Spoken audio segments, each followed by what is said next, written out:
Hi, thank you, Madison, and welcome everyone to our session today on lateral violence prevention.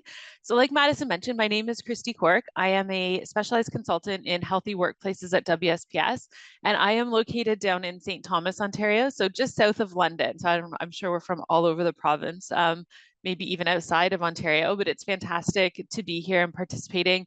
A very important topic. And Madison was mentioning that there was a workshop and some work that's been done on this topic already. So maybe a continuation a little bit, maybe a slightly different spin. My focus today certainly isn't to teach you what lateral violence is, but actually how we can create psychologically safe workplaces to minimize the risk that lateral violence is occurring, because it is a hazard in the workplace. Any type of violence is a workplace hazard.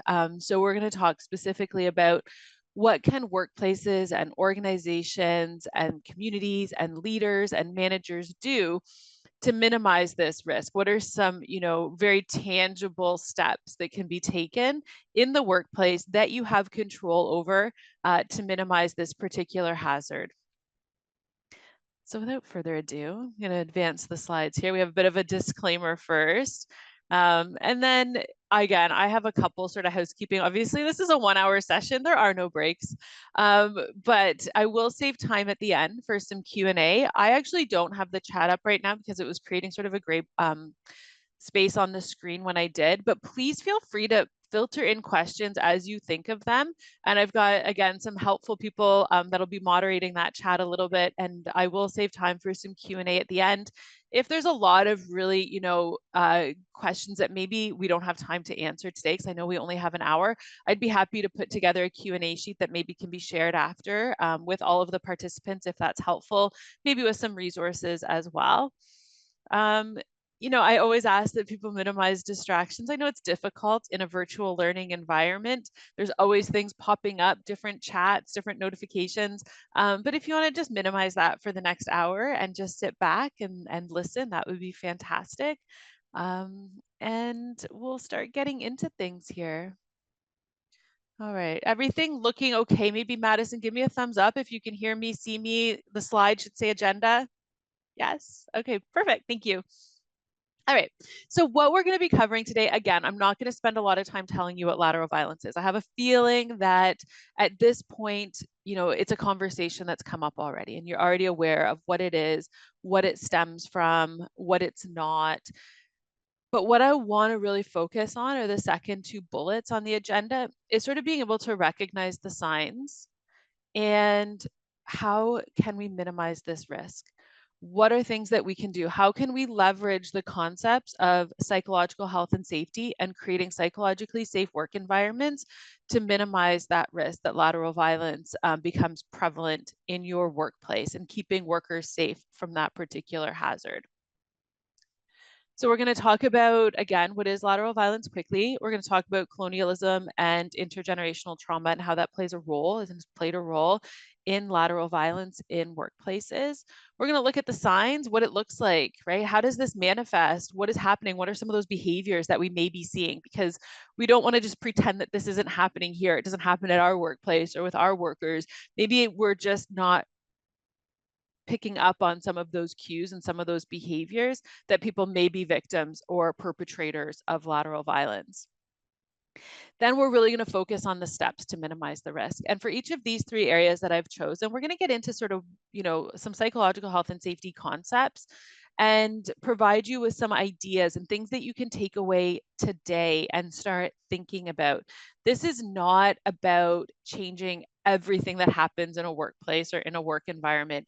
It is a few things, right? Key takeaways that if we start to think about and become a little bit more intentional and a little bit more aware of how we manage change, how we provide recognition and reward, and if we tweak those things a little bit, and including sort of job security in there, if we tweak and make a few changes, how we can really reduce that risk of lateral violence being a hazard in your workplace.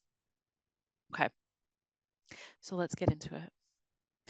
So lateral violence is hostile and aggressive behavior. it occurs across sort of the same level at an organization. This is like peer to peer. This is someone that there's not necessarily a power dynamic at play here. It's not someone that is in a position of power or someone that, they're withholding benefits. It typically happens, horizontally or laterally at the same level within an organization with peers, with coworkers, with colleagues. Some of the behaviors can include bullying, gossiping, exclusion or social isolation, sabotage. It can be withholding information that would help someone be successful, causing unnecessary or undue stress or hardship, and even undermining behaviors. It can be things like taking credit for someone else's work. Throwing people under the bus is something we often refer to as well. Like if something goes wrong, we don't take personal accountability, we blame others. So any of those types of behaviors. And if it is left unaddressed, if we don't, have some accountability, if we don't call it out, if we don't, be very intentional about what this is, why it's happening, and what we're going to do to change it and make sure that people are not exposed to this particular hazard, it does create long-term workplace harm. Not only, we can talk about all of the indirect costs and harms to the workplace if we don't deal with lateral violence. It is very expensive, right? It can result in higher turnover. It's going to cause people to not want to come to work. So we've got increased absenteeism. If we have people that are at work, but they're stressed, they're in crisis, they're in distress, that's referred to as presenteeism. It's going to increase that. It can, decrease discretionary effort. It's going to create a toxic work environment where people don't feel comfortable asking for help, asking questions, relying on each other, right? This idea, like, I think we like to think of, when we go to work, that we have people there with a shared goal that, and often in your workplaces, it is to support a community and community members. And if we're not all sort of on the same bus, going in the same direction, and we feel like everybody has got the same target and the same goal, but we're kind of, maybe pushing people off, or we're throwing people off the bus and doing all those things, like it's not working towards that shared goal, which is so important. And it's going to cause conflict. It's going to cause, distress, tension, a toxic work environment. We want to feel like the people that we show up to work with every day want what's best for us, that they have our back, that it is safe for us to admit if we made a mistake, report a concern, challenge the status quo. But if we don't even feel like our coworkers or colleagues would celebrate our success or congratulate us on a job well done, or even worse, undermine behaviors or be aggressive or hostile towards us, is a very difficult way to work, right? And you're not going to be as productive, and it's going to have some significant negative long-term consequences. So the root cause is, when often individuals that are oppressed start to become the oppressor. And there's lots of reasons why this is happening and why it has happened. Colonialism, right? Community structures, there's this imposed hierarchy that has happened. Intergenerational trauma. So this stems from residential schools, land dispossession, cultural suppression. All of these things have made individuals, in communities and workplaces be oppressed, and that's a fact that's happened. And what happens then is this displaced expression of oppression, people become the oppressor in an attempt to regain some power and control. So this isn't about judgment. This isn't about saying that, why people are doing this isn't valid, isn't, there's no root cause or reason for this to happen, because there is, right? Like, this makes a lot of sense. But I think what we need to think about is, when we have workplaces, it is the employer's obligation to keep people safe. And while there can be many reasons in workplaces why people have behaviors that are hostile, unkind, distrustful, disrespectful, discriminatory, the why matters, but we still have an obligation to create safe workplaces. And if lateral violence is happening, if bullying is happening, if discrimination or harassment are happening, we can explore the why and we can seek to understand the reason behind that, but we also have to ensure safety. So this isn't, you know, it's not black and white. There's a lot of reasons why lateral violence is happening. We don't want to disregard that, but we also want to ensure that we're calling it out, that we have accountability, and we're minimizing the risk that those behaviors are going to cause harm to other workers. So some of the signs: when we undermine colleagues or we spread rumors, if we try to get other people to not like someone, to distrust someone, if we withhold information or resources, right? There's like this idea of information have and have nots. And if you have information that has been shared with you that you think could help other people be successful in their job, we should share that, right? That is the right thing to do. That is, not just kindness, but we want people to be successful. We all have a shared goal in our workplaces, whatever your mission, whatever, again, the individuals that you're supporting, we want to all do that together and be on the same page with that shared vision. Public humiliation or social exclusion, not inviting people, not participating, making people feel like less than, passive aggressive behaviors, right? And then people are like, I didn't say that, but the way it was said or facial expressions, body language absolutely indicates that it could be a passive aggressive behavior. If we micromanage or control others, right? Again, I know this happens at a similar level within an organization, and there isn't always this power dynamic, but sometimes we try to micromanage even our coworkers or colleagues by, assigning tasks and doing things differently. And an unwillingness to celebrate others' success. I think this is one of the biggest detriments of lateral violence. I working somewhere where, if you got a promotion or you got an exciting project or someone asked you to take on something or you got some recognition and reward, and instead of your coworkers or colleagues kind of giving a big group hug and celebrating you and lifting you up, they kind of try to push you down. And that's what lateral violence is. It's this inability to, be happy for each other, right? To say, hey, maybe that didn't happen for me. Maybe I didn't get that promotion or I didn't get that recognition, but I'm so glad that they did because they deserve it. In workplaces where there is lateral violence or individuals that are perpetrators of lateral violence, it's always trying to push other people down to make ourselves feel better, right? And oppress people so that we feel better about ourselves. It matters because it contributes to work-related mental harm. I every day talk to organizations and workplaces about psychological health and safety and workplace mental health. And I often say, just because people didn't go to the hospital and get a band-aid or break a bone or get a scratch or bump their head at work doesn't mean work hasn't hurt. If people go home at the end of the day and they're short with their significant other, or they can't sleep at night because of things that have happened or difficult conversations or how they were treated, or if they have to sit in their car in the morning and give themselves a pep talk, right? To say, oh, like just to, sorry, just to, give themselves some energy and make it okay to step into the workplace. The workplace has caused harm. It is not always about just going to the hospital or needing that medical attention.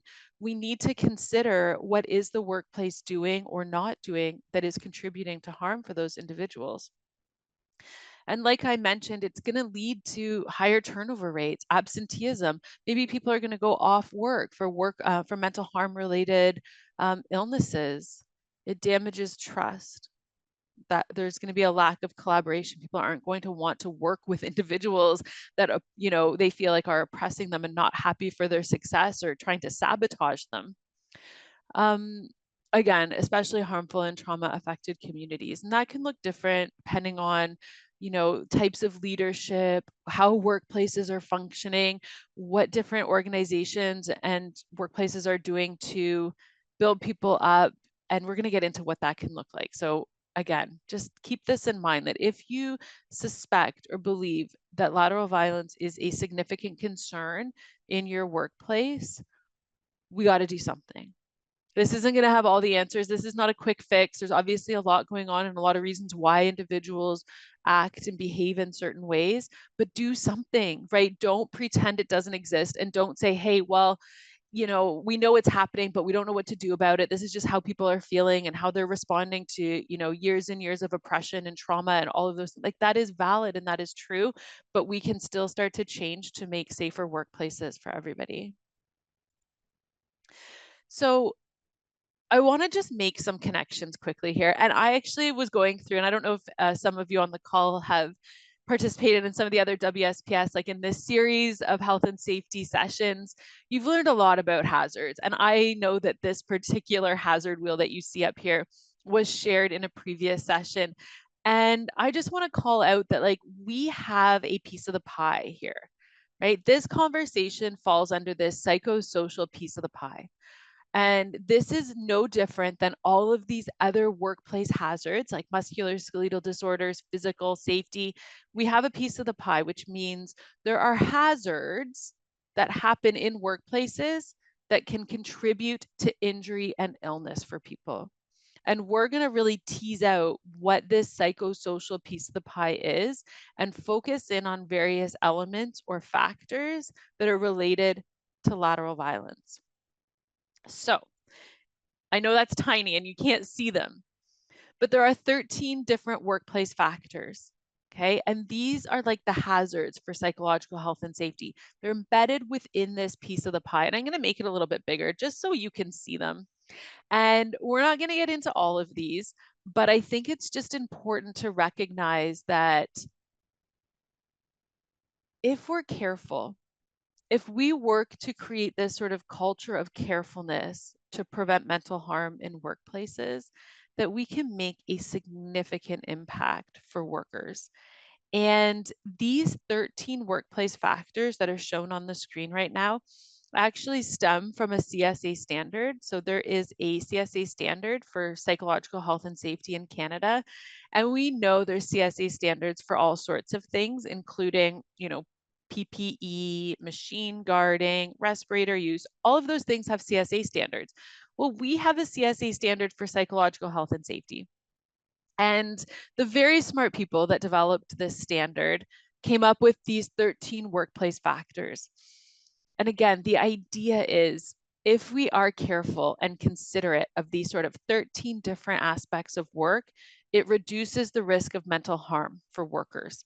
Conversely, if we're not careful, if we're not considerate, and we disregard these 13 aspects of work, it increases the likelihood that workers will experience mental harm, that they're going to experience maybe burnout, or they're going to go off work for mental health related concerns because the workplace is creating distress or crisis, or, you know, can contribute to mental illnesses such as depression or anxiety disorders. So that's sort of making some connections. And I just wanted to, as we get into the next slides around what can you do, what does this look like, and how can we be sort of proactive or start to institute some changes, this is the slide I always come back to, because anything that you do in your workplace to improve psychological safety ties into one of these 13 factors.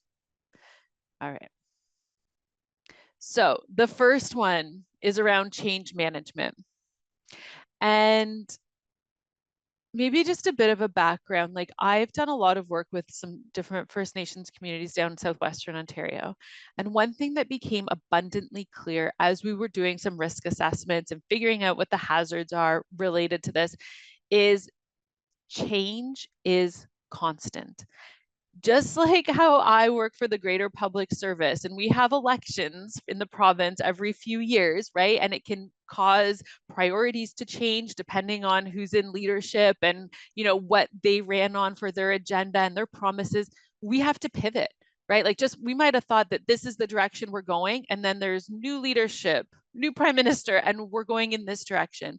And I know that you have elections for chief and band council, and it's constantly changing. You could be, feeling like you're steering the boat in one direction, and then suddenly it's like, whoop, we're going this way, and everything changes, and there's uncertainty.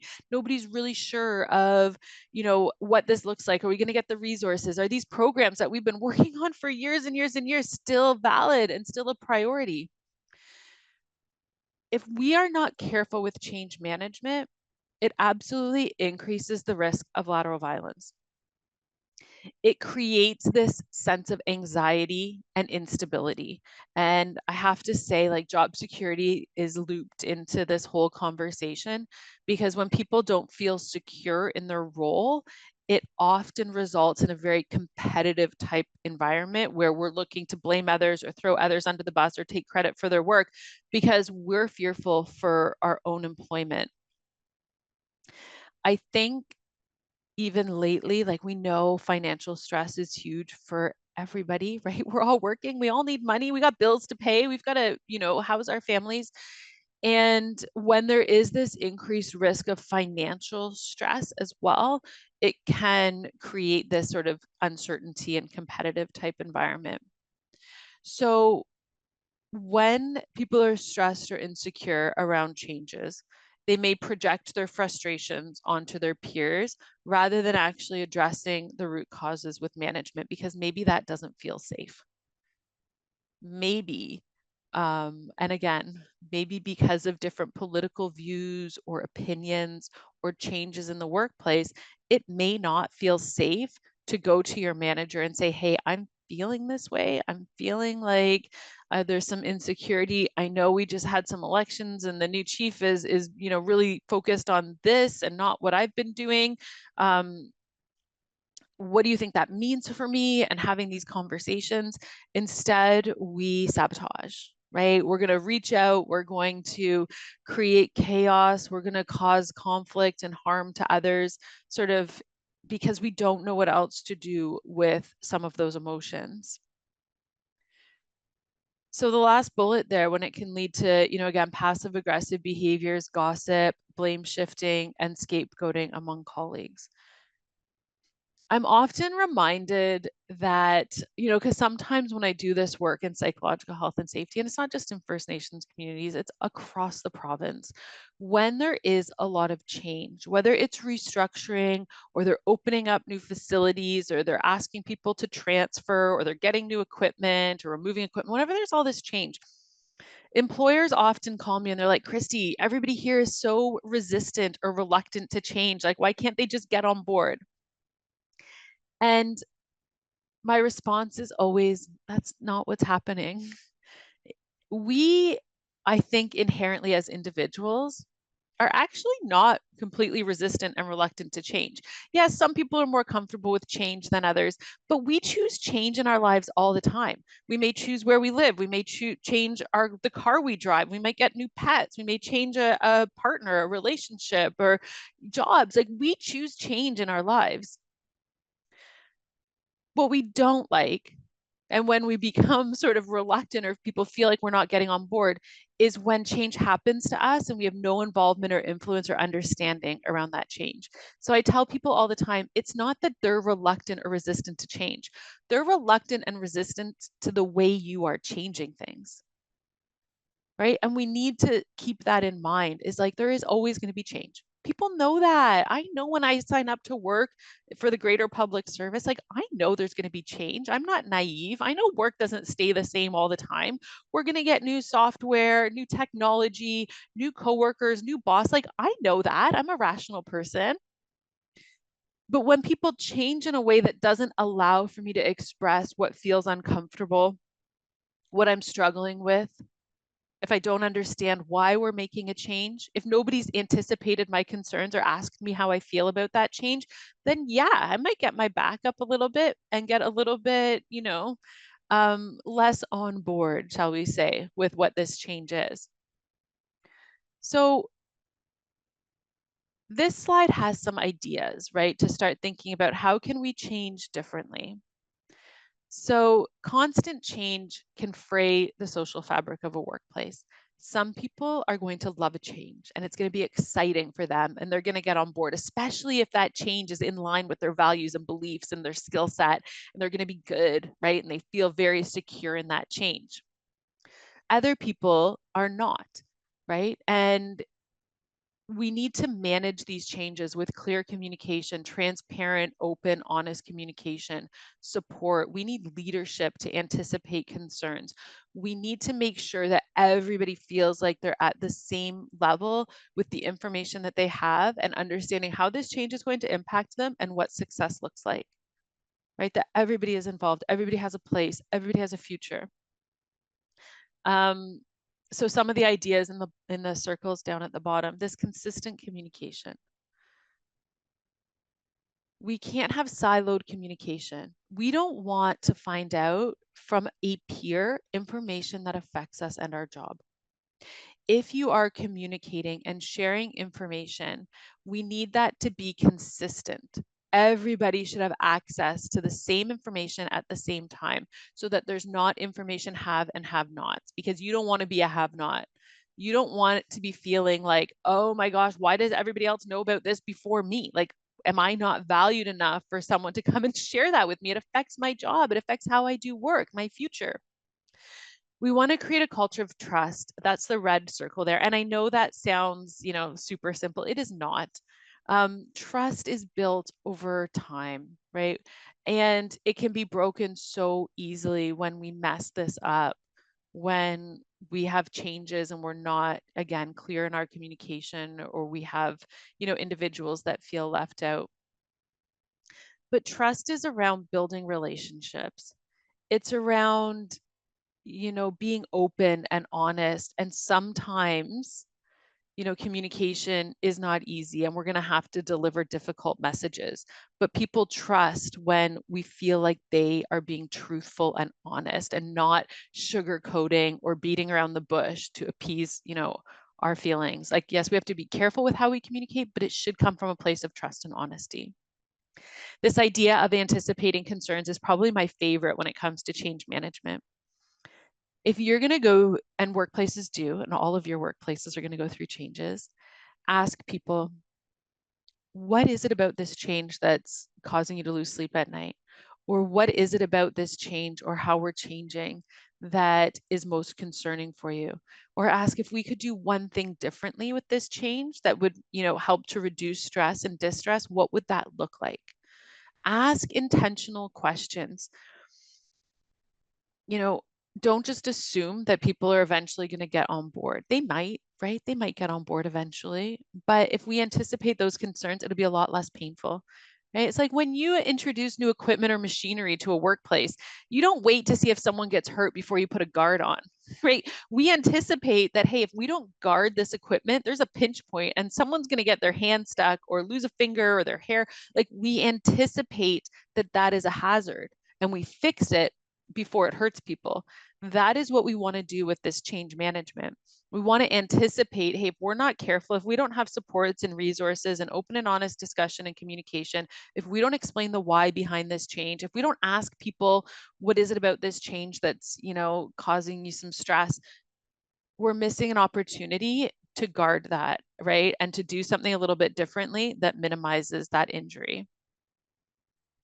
Taking accountability, right? Understanding that, like, it's sometimes, yes, we want people to be resilient. We want people to be able to go through difficult times and bounce back. But we also have to be accountable and not put so much pressure and stress on people that they burn out or that they experience, mental harm or crisis. So we need to own that as well and understand how our actions and behaviors may be contributing to that problem. This idea of psychological protection is one of the 13 factors that we just saw on the slide earlier. And this is essentially a work environment where people feel comfortable sort of putting their hands up. It is safe for them to put their hands up and say, yeah, I'm not okay, or I made a mistake, or I have an idea, to challenge the status quo, to bring themselves to work in a way that they're proud of, right, with what they're contributing, without fear of reprisal or that it's going to be career limiting. That's psychological protection, and it sounds lovely. But it takes a lot of work to get there, right? A lot of trust. Even just the idea of admitting mistakes, right? Without always blaming everybody else and finger pointing, that idea of personal accountability is not just encouraged, but we celebrate that, right? Like we want people to be able to take accountability for their actions, good or bad. And then this idea of check-ins. So through change, through significant changes, check in with people. Acknowledge that, hey, I know things have been a little bit busy, a little bit chaotic. I know this change hasn't been easy. How are you doing? How are you coping? Right? Are you able to take some time? Are you able to did you get the training? Did you get the memos? Did you get the information? Is there any other way that we could communicate with you in a way that would help transition through this change? Right? Initiate those conversations with people. All right, so that's what I've got for change management. We're going to move along. And again, happy to answer questions towards the end. I don't know if there's much coming up in the chat, but feel free to put them in there. And then if, you don't want to, if you wait, you might forget about your question. So feel free to pop them in there. Okay, this one is near and dear to my heart, recognition and reward. This is, again, one of those 13 factors that you would have saw in that very colorful slide. I've titled it appropriate recognition and reward because recognition and reward is going to look different and mean different things and be perceived differently by different people.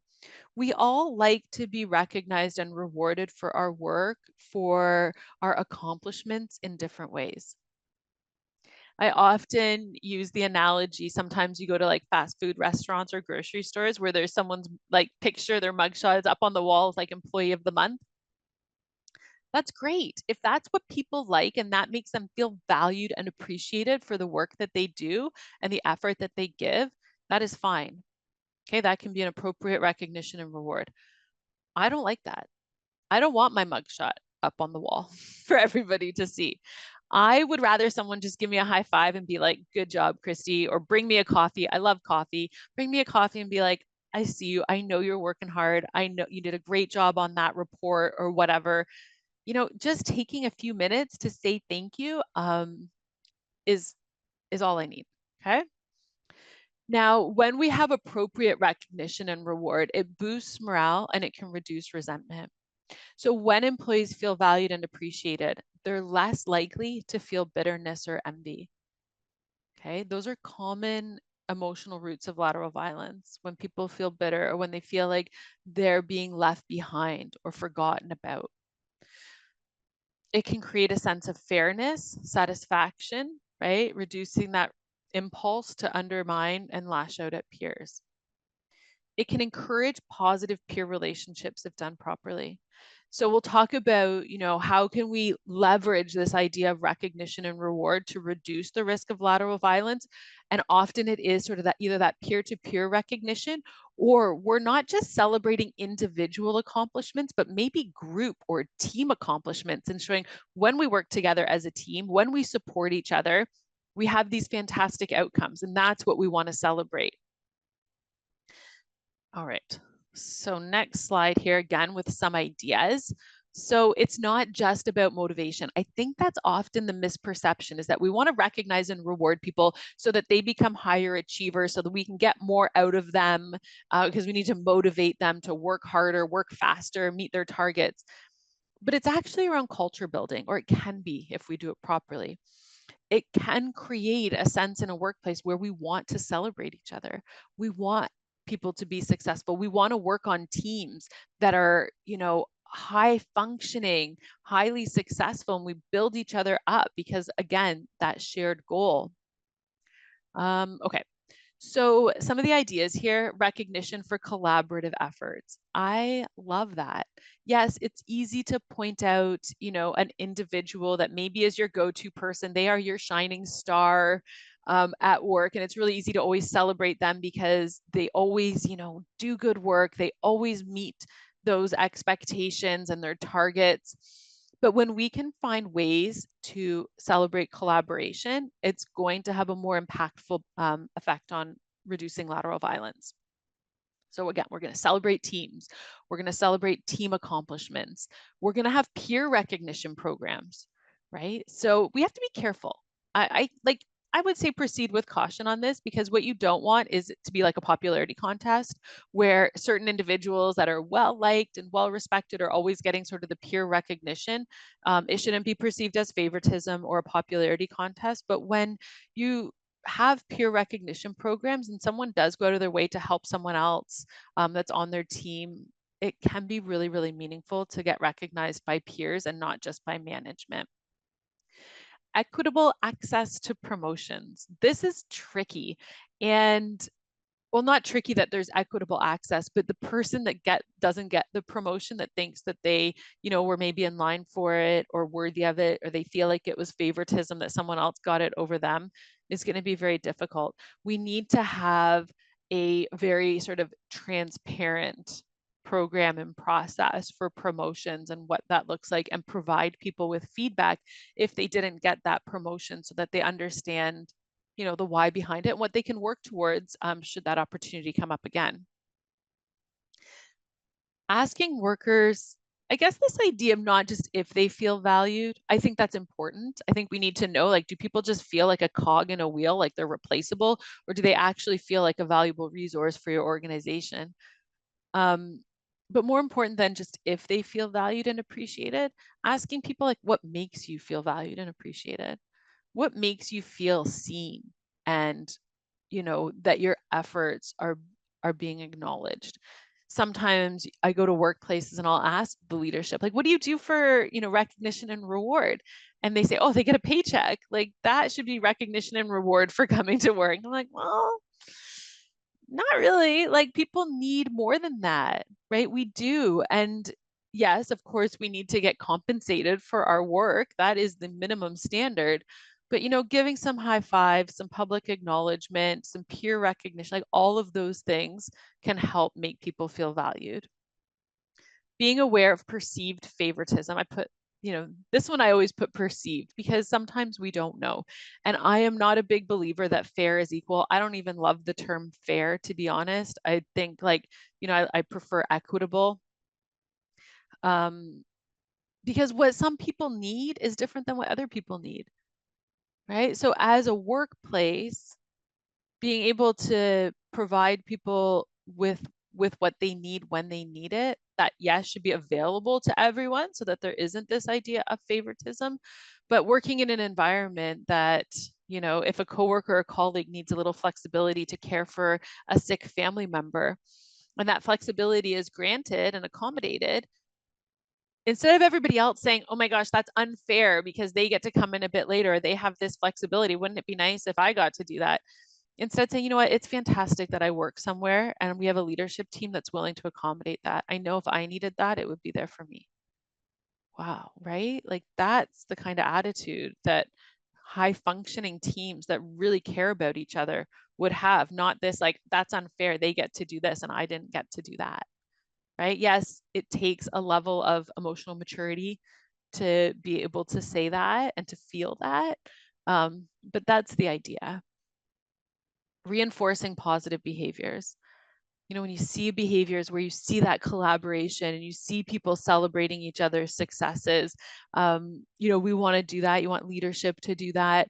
You want to point that out and say, you know what, like, that was fantastic. Maybe there's a new employee that's starting and you have a few people that take on that role of mentor and help getting them up to speed and training, and like, just call that out and be like, what you did, that was so fantastic, how you made that person feel supported and it was safe for them to ask questions and you were so patient in their upskilling and in your listening. Those are the things we want to reinforce, right?